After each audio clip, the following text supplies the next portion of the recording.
The views and opinions expressed in this podcast by the host or the guest do not necessarily reflect the views of Paranormal Buzz Radio or its sponsors. Use of any material produced by Paranormal Buzz Radio without express written consent is strictly prohibited. For information on everything Paranormal Buzz Radio has to offer, visit our website, paranormalbuzzradio.com. Like us on Facebook, follow us on Twitter and Instagram.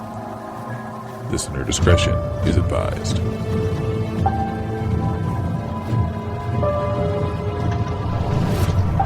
Welcome to Exploring the Unknown with Rebecca and Shay.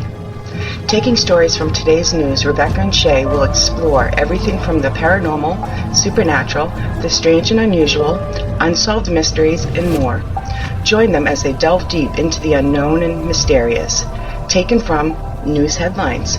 Water cooler chat with a paranormal twist. Only on Paranormal Buzz Radio. Hey Shay, how's it going? It's going good. If I could get my shit together, we'd be doing just good. I hear ya. Same here. This being stuck inside the house stuff has got me all... You know, you think you have more time at home, that things would get done. No, that is not the case. That is what I'm learning from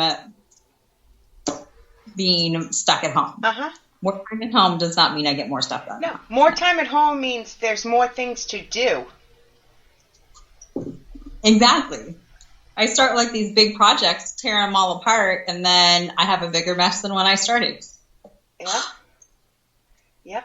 I hear you. Trust me. My mother went home a week ago today. She did? Yeah, and she misses me, the poor thing. I bet she does. Yeah. So it made no difference, except there's nobody to talk to anymore.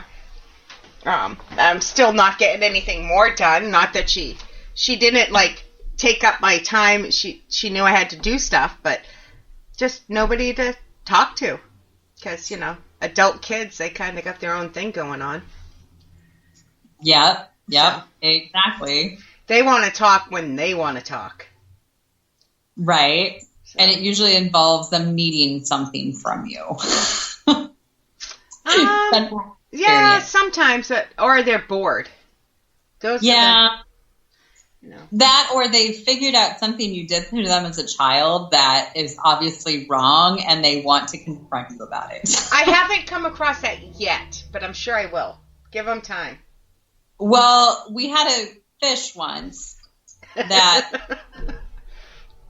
Well, I told the kids it ran away. It lived by the kitchen sink, and, well, you know, you saw Finding Nemo. Obviously, the fish decided to run away. He jumped out, swam down the pipes, and swam away. The fish ran away. And, yeah, my daughter figured out about a year ago that she was 19 when she figured out that wasn't true. That is funny. My daughter... my older daughter, Alyssa, figured out a couple years ago, or a few years ago now, that we had this big birthday party for her, and all she wanted was this fish. And we got her this betta fish, those Japanese, the small bowl. Well, we gave it to her, and then she goes and does the rest of the party. In the meantime, the fish died.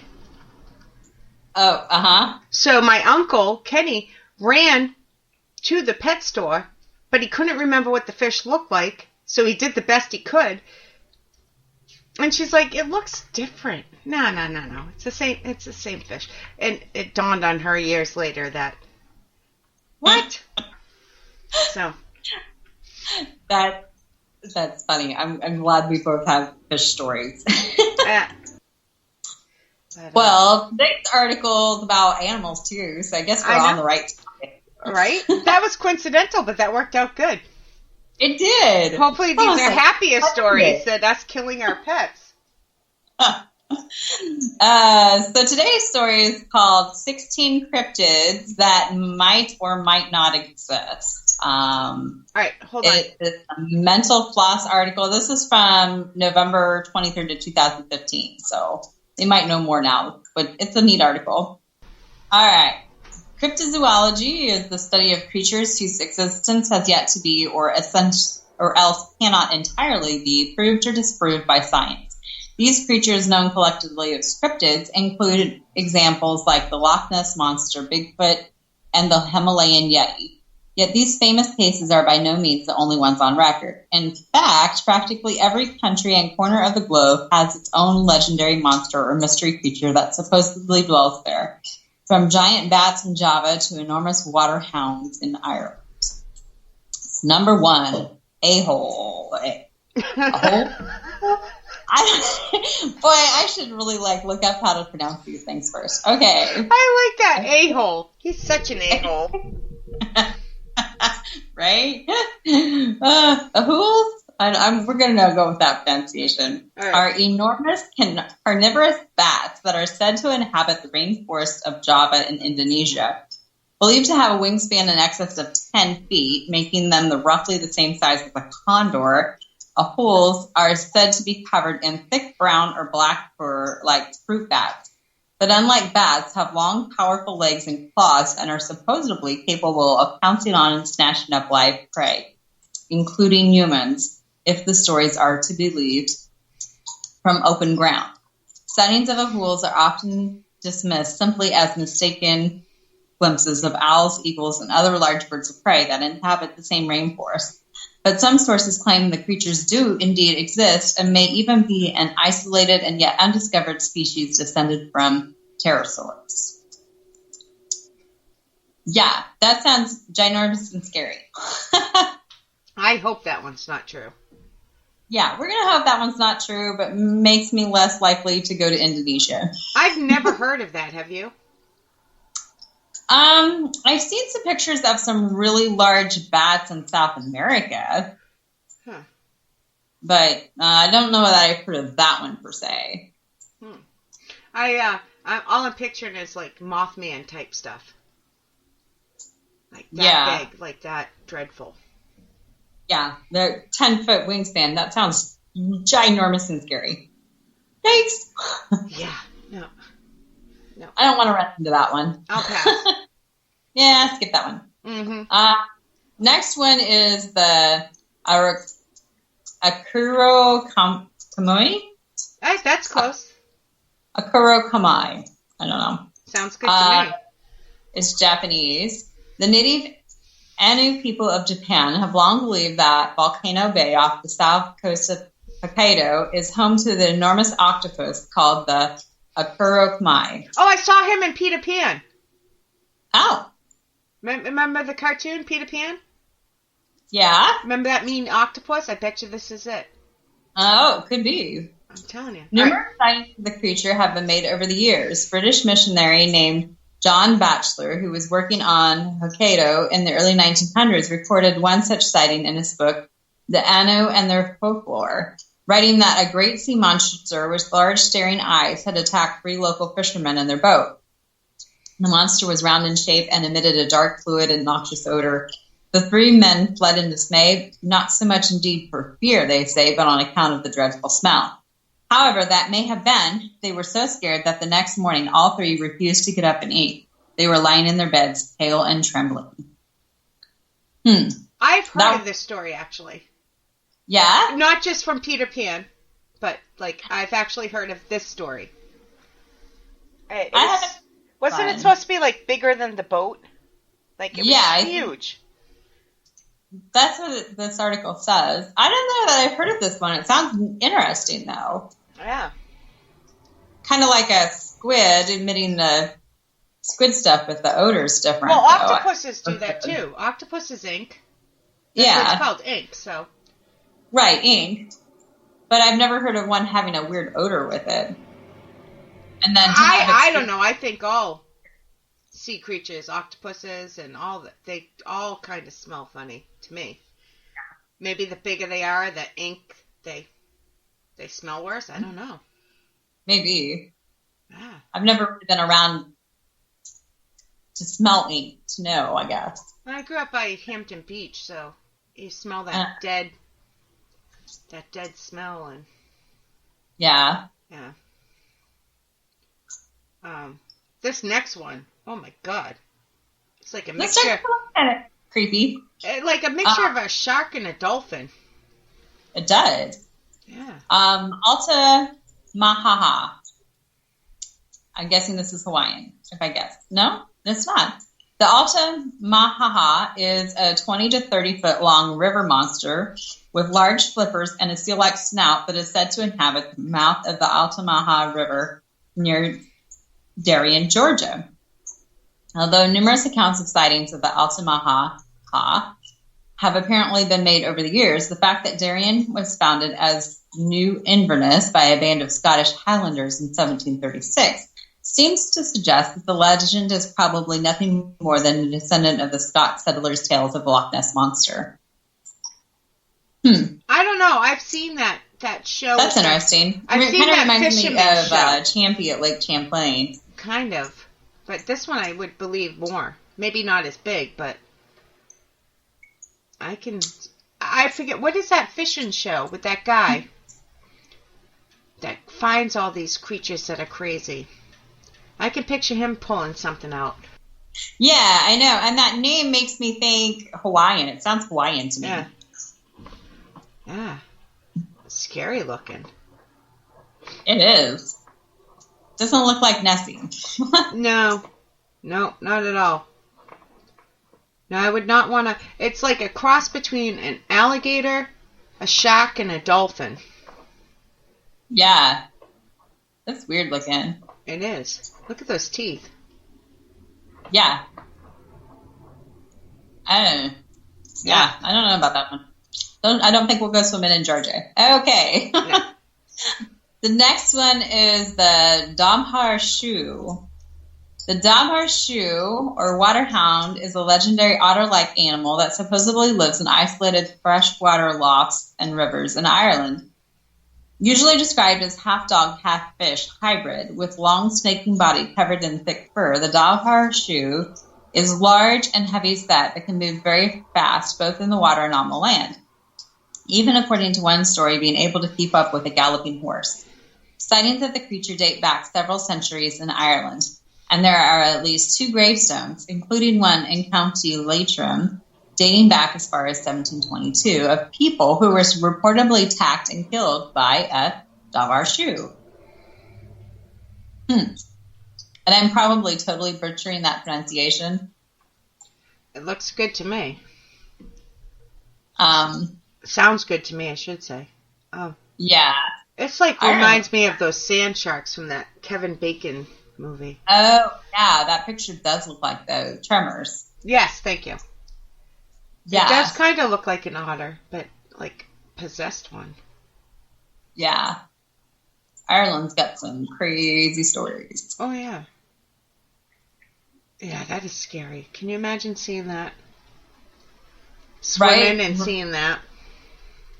Chasing you down? Yeah, no. I want to go to Ireland, but not for the swimming. We will skip the swimming after seeing this. Yeah. Okay, so this next one is Amela Natuka.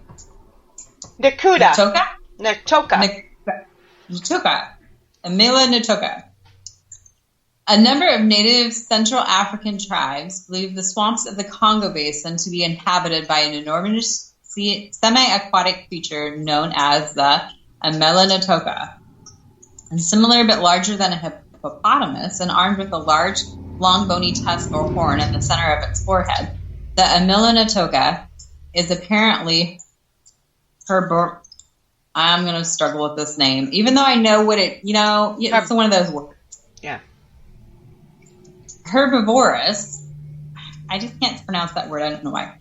But like the hippo, has a reputation for being dangerously confrontational when disturbed, and has even been known to turn on and kill creatures even larger than itself. Its name means elephant killer. Are dangerous. If this is like a ginormous hippo, yikes. This sounds like a descendant of a dinosaur, which I know how ridiculous that sounds because a lot of things are, but like really sounds like, or a crossbreed, but right. I would believe this one. I would believe this one too, because like that Congo stuff, there's so many that have never been fully explored. So yeah, this one could entirely be true. Yes, I would believe that one. Okay, so this next one is Felico Terrace. The waters off the coast of Cape Greco National Park in Cyprus are supposedly home to a sea monster locally known as Felico Terrace, or the friendly monster. As its name suggests, the monster has apparently never attacked humans, but has nevertheless gained a reputation for destroying fishermen's nets and upturning smaller boats. Stories of the Felico Terrace are probably inspired by the Greek legend of Scylla, a huge sea monster who attacks Odysseus' boat in the Odyssey. But in truth, sightings of the creature are probably nothing more than mistaken sightings of squids or octopuses. Yeah. Yeah. They're probably just blaming their nuts and boat being damaged on a monster. Even whatever animal is doing it, it's never attacked anybody.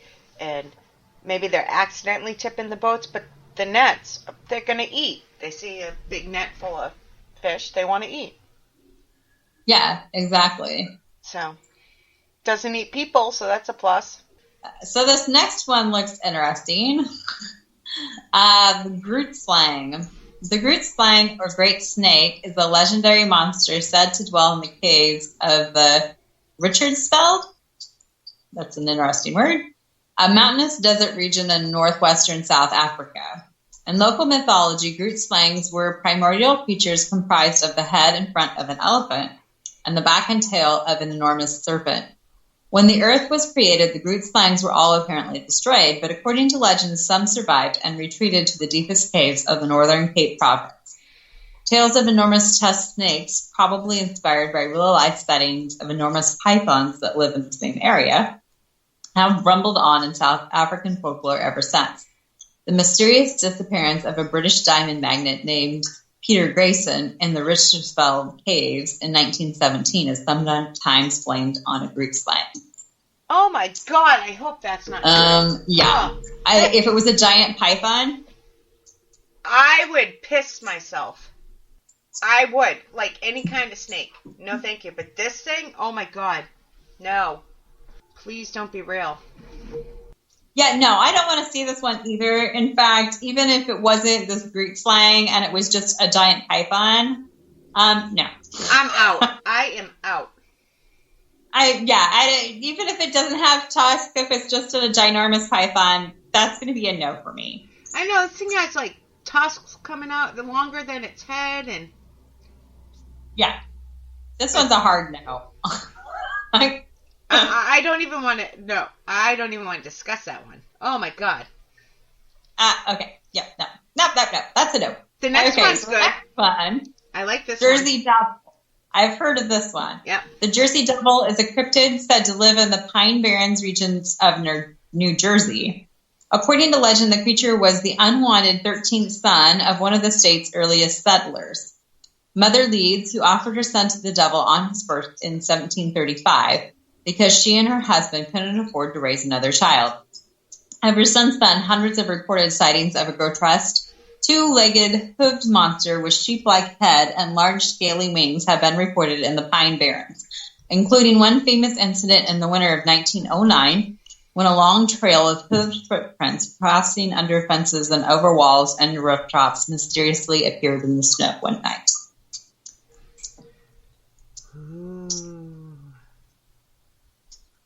So, yeah, this one, now. Yeah, this one, I don't know. I mean, the story behind it, the backstory is a little odd. I like the other stories I've heard of it. This one's kind of leaving you wanting more, but... Right. There's a lot more to this story, which makes me wonder if there isn't a lot more to some of the other stories here. Probably. This is just another one of those little glimpses into them. Right. And this, like I said, this one I've actually heard of. Me too. Not that I've really thought about it, but I've heard of this one. Yes, me too. It kind of looks like Puff the picture they drew kind of looks like Puff the Magic Dragon with dragon wings and yeah, it does on steroids. Yeah, I find it a little hard to believe that something like that could hide in New Jersey, but what do I know? Yeah. So the next one is called the Mapengari. Yeah. The Mapengari is a large ape-like creature said to inhabit the rainforest straddling the border between Brazil and Bolivia. According to local folklore, the Mapengari stands around 8 feet tall, has a tough and apparently bulletproof covering of scales on its back, thick red fur on its head and belly, long, curved claws, and if all the stories are believed, a second mouth in the center of its stomach. Ew. When approached by humans, the Mapengari is said to rear up on its hind legs like a bear and could supposedly produce the foul-smelling scent to ward off potential hunters. As recently as 2007, a sighting was reported in the New York Times. Interesting. I don't know. Of course, Brazil, those rainforests. I know there's a lot of stuff that they haven't fully explored. This looks like almost like a groundhog or something. An otter groundhog mix. That's like deformed. I wonder if won't like actually discover this one later, and then they that looks more like a bear. They just kind of were, Yeah. Well, Brazil has a lot of land and forests and stuff that have not been right. What's the word? Have not been explored. Yes, thank you. Yeah. So this one I think is entirely possible. But I'm not entirely sure it's going to look exactly like that picture. That's what I was thinking. Yeah, because it just looks... Yeah. It has like the otter tail or the beaver tail. Right. But it like also kind of reminds me of those sloths. Yeah. Maybe it's a gigantic sloth. I don't know. Yeah, a mixture. I know there's animals out there we have not discovered yet. Oh, for sure. I know. Oh, I know the next one. Sorry. You do? Yeah. Okay. It's the evil Puff the Magic Dragon. It does look like an evil Puff the Magic Dragon. But I do know the story of this one, so. Okay. The Ogopogo is a vast water serpent said to reside in Lake Okanagan in British Columbia. Sightings of the Ogopogo date back to the early 1800s when the creature was originally known by the native name Nahakataka, meaning lake devil. The name Ogopogo wasn't adopted until the 1920s when it was lifted from the title of a popular English musical hall number called the Ogopogo, the Funny Foxtrot. I'm looking for the Ogopogo, the funny little Ogopogo. His mother was an earwig, his father was a whale. I'm about to put a little bit of salt on his tail. Okay, so that's kind of funny. Wow. Wow. Yeah, wow. I like saying the name Ogopogo. Yeah. It's kind of like, almost like our Loch Ness Monster and our Chompy? Yeah. It's kind of what it would remind me of. That's what it reminds me of, too. But did they do the musical after this creature, or did the creature come from the musical? I don't know. It doesn't really spell that out. And why would you put salt on his tail? Are you going to eat him? Like a slug? I don't know. that was there's more to that story, but anyway. Yeah. I'm going to squirm during this one. Oh. Yeah, this one, yeah. Ogoi Korkoi? Sounds good to me. The name Ogoi Korkoi means the large intestine worm in Mongolian. But this 4-foot-long subterranean cryptid is more like a giant earthworm than a parasitic tapeworm, thank God. Also known less subtly as the Mongolian deathworm. That doesn't sound good. The Ogoi Korkoi apparently lives beneath the sands of the southern Gobi Desert, only coming up to the surface in the warmer summer months or when the ground becomes too wet for it to survive. sightings of the worms date back several centuries amongst the native Mongolians, many of whom claim that the Ogoi Korkoi is able to spit venom or even acid from its mouth, while its body is apparently coated with such a toxic slime that anyone who happens to touch it will be instantly killed. Okay, so this sounds like Tremors too. I was thinking that too. Ugh. Yeah, and not something I want to run across either. It's not as big as the ones in the movie. No, but they don't sound. They sound worse. Because they kind of sound real. Like, I wouldn't doubt if this was real. Yeah, this one might actually be real because, like, the Mongolian area is so sparsely populated that, yeah. Yuck. Okay, so now we know when we go to Mongolia to watch out for those things. I think we can skip Mongolia. Yeah. This one I've heard of. The Momo. Momo is short for Missouri Monster. It is a mysterious ape man similar to Bigfoot, which is said to inhabit the forest alongside the Mississippi River as it passes through Missouri. First reported in 1971, Momo is described as 7 to 8 foot tall with a broad pumpkin-shaped head and is supposedly covered head to foot in thick, dark fur. According to some accounts, the creature is notoriously aggressive.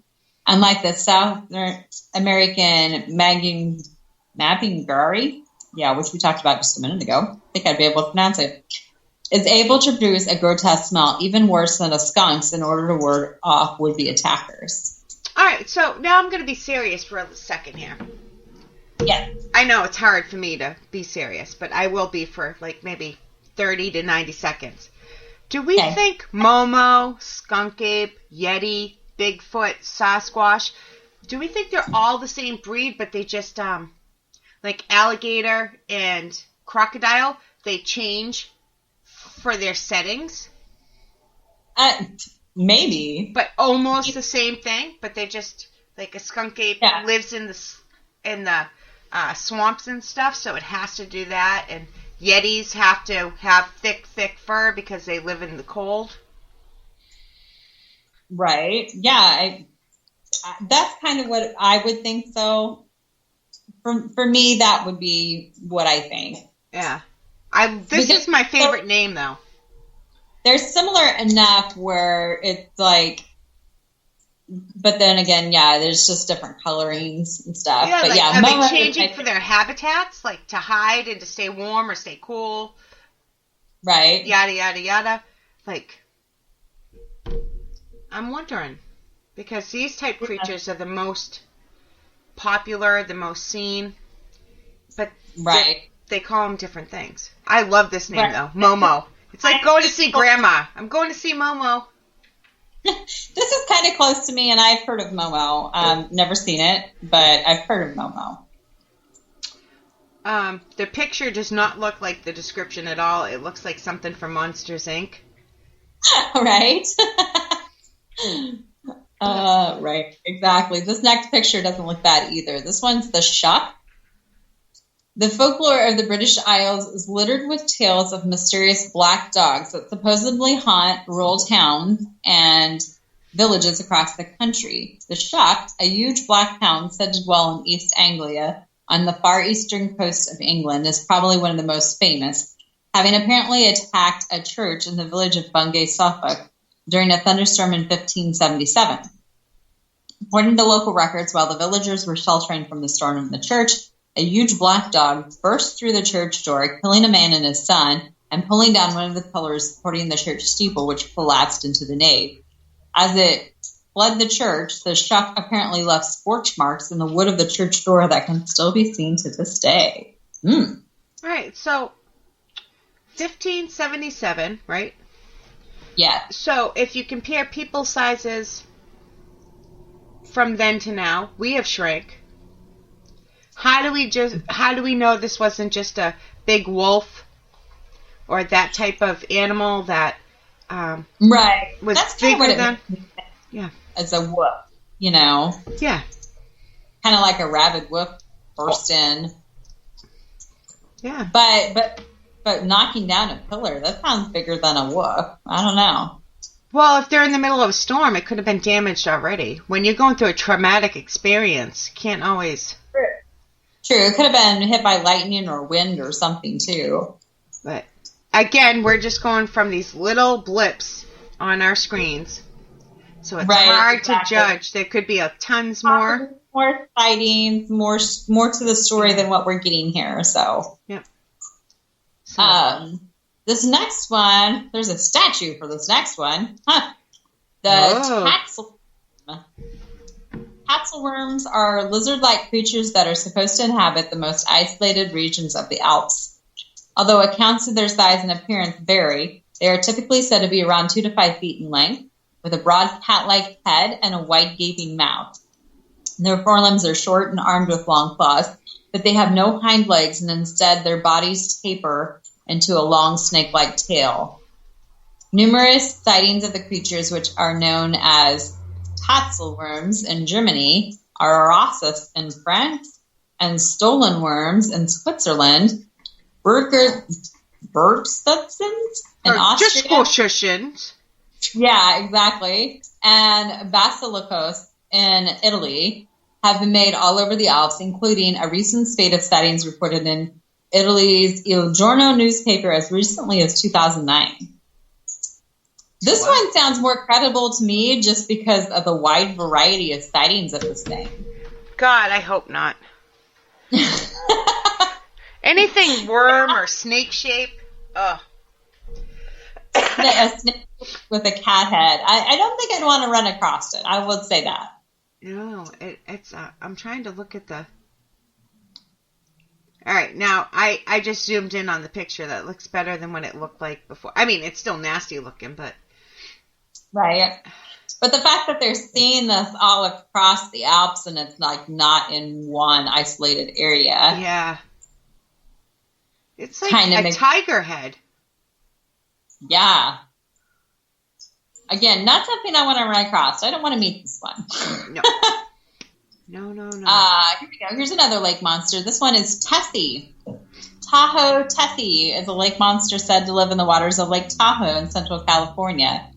Sightings of Tessie date back to at least the 19th century and usually describe a vast snake-like creature with a long neck and humped back that swims so fast that it can even keep up with sailboats. Strangely, according to local folklore, Tessie sightings are always more common in even-numbered years than odd. Yeah, another lake monster. Yeah. I think one day we'll find out what these things are. I think there's enough sightings in different parts of the world that there's probably one of these somewhere. Do you believe in them? Yeah, actually I do. I believe in the Loch Ness Monster. I think there's something there, that there's been enough sightings that eventually one day somebody's going to have like solid proof of it. What about you? I think that it's like 50-50. I don't know. I think if it ever comes down to being true, they're going to be so over-exaggerated. It just, some of these lakes that they're said to be in, some, not this one in particular, are not big enough to hide some of these creatures. And then people, that's because they have channels and they go from this one to that one. They've looked for it and they've looked hard enough at this point, too, that on the flip side of the coin is they probably should have seen something by now. Yeah, unless it's some kind of, what's that word that some people think Bigfoot is? Interdimensional being. Yes, unless it's something like that, but... Right, which, who knows? Yeah, some of the lakes, I understand why they can't be found because they're huge, but just some of them... But then again... I mean, yeah, that's a big lake, but there's enough people there, I think they would have found it. Yeah. But I do think there's creatures and real animals that we have not discovered yet, and some of them can be confused for these, probably. Right. Not just this one, any of these stories. Because when you're traumatized, you can over-exaggerate or think you see one thing. Right. Right. Exactly. And until I experience something, it's hard for me. I'm not saying it's not possible, but it's not plausible. Right. I think some of the pictures are like exaggerated, later on their story kind of grows and they come up with some weird picture and, Yeah. maybe a little exaggeration going on. Okay. So this last one, we're back to a Sasquatch type thing, a Bigfoot. This one is called the Yowie. Yowies are a species of Bigfoot-like apes said to inhabit the Australian outback. Usually described as tall and stocky and covered head to foot in thick black or dark red fur, most accounts of Yowie sightings claim the creatures are shy and very easily spooked, although some tales claim they can be confrontational and can produce a blood-curdling scream when threatened. Nowadays, the creatures are generally considered myth, but in the 19th century, sightings were remarkably common to the extent that in 1892, an Australian amateur adventurer and scholar named Herbert J. McCooey, who had supposedly spotted a Yowie near Bateman's Bay in New South Wales several years earlier, wrote to the Australian Museum in Sydney offering to capture one of the creatures for a fee of £40, around $30,000 US today. He failed, though. So another Bigfoot type. Yeah, another Bigfoot type. And again, I really think that they're probably the same creature, just, different look at it all. Adapting to their surroundings. Yeah, exactly. Yeah. Yeah, I think out of all of them, I would have to say that Bigfoot is the best possibility. Yeah, I think Bigfoot is definitely a possibility. But again, like we go back to the Nessie situation, enough people have been looking for it for long enough that you would think they would have found something. Well, yes and no. I can see both sides of that. People do find stuff all the time. It just so happens that we make fun of the people that do find them. And you can kill a deer in a regular forest, just a small little wooded area, and find nothing of it within a short amount of time. So who's to say? And maybe they're like the U.S. Navy or the Army. You don't leave anybody behind, and somebody goes and collect the dead carcasses and. Right, yeah. Well, I mean, you think about us. We don't leave bodies behind. And yeah, that's what I mean. And they're supposed to be more human-like than anything else. So I mean, if my mother or father or daughter or any, if anybody I knew died, I'm not just going to leave it there. Right, exactly. We're not leaving people out there to rot, and yeah, the Bigfoot sound more human-like than anything else, and so yeah, they wouldn't leave their bodies to rot. They would take care of them. Yeah, maybe bury them. I don't know. Yeah, and then you throw in some people think they're interdimensional beings. Right. I don't know how I feel about that. I'm not saying yes or no because I don't know enough. It's a theory. Yeah. I'm not sure I buy that theory, but it's definitely a theory. It would explain a lot of things about them. If they were interdimensional, then that would explain why we don't see them all the time and why there's no homes or carcasses or anything like that. So, but again, I hate to repeat myself over and over again. No, I don't. That's a lie. I have no problem. Again, let's take birds. We can discover new types of birds all the time. Right. Exactly. We've never found the dead body of this bird. We've never, and boom, there it is. And we come to find out it's been around hundreds and hundreds of years. So there's a lot we don't know about our oceans. There's a lot we don't know about our deep, deep woods. Right. And when we're talking about like Brazil, the Amazon rainforest and the Congo, there's so many areas that haven't been explored. Oh. I think some of these cryptids are going to be found out to be true. Yeah. I really do. I wouldn't be surprised.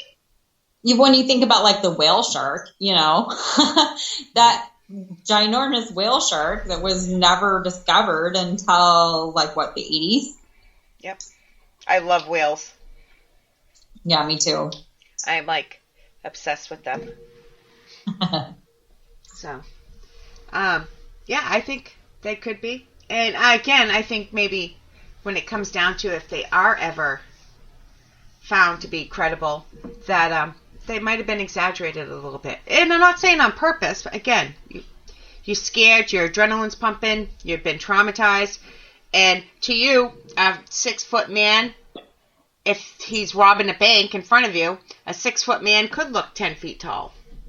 Oh, yeah, exactly. So. Exactly. You know, you get like a quick glimpse of them and scares the crap out of you. Yeah, you're not going to report exactly accurately what you saw. And especially like when you're talking about being out in the forest where you really don't get a good glimpse of them, or in the ocean and stuff. And you're probably already nervous or scared or heightened senses. Mm-hmm. For sure. What's that word? Eyewitnesses, they, lineups, eyewitnesses, their memories are only as good as, not on purpose, but they remember what they want to remember. And right. And like, picking from a lineup or that type of stuff can be the least credible part of any case in the court of law, because you're more focused on other things and your brain, again, fills in the blanks. So yeah, exactly. That's just my opinion. No, I think you're right. I think you're right there. No, because let me tell you, if I saw a 2-inch red one of those worm things there that looked like from Tremors, 2 inches.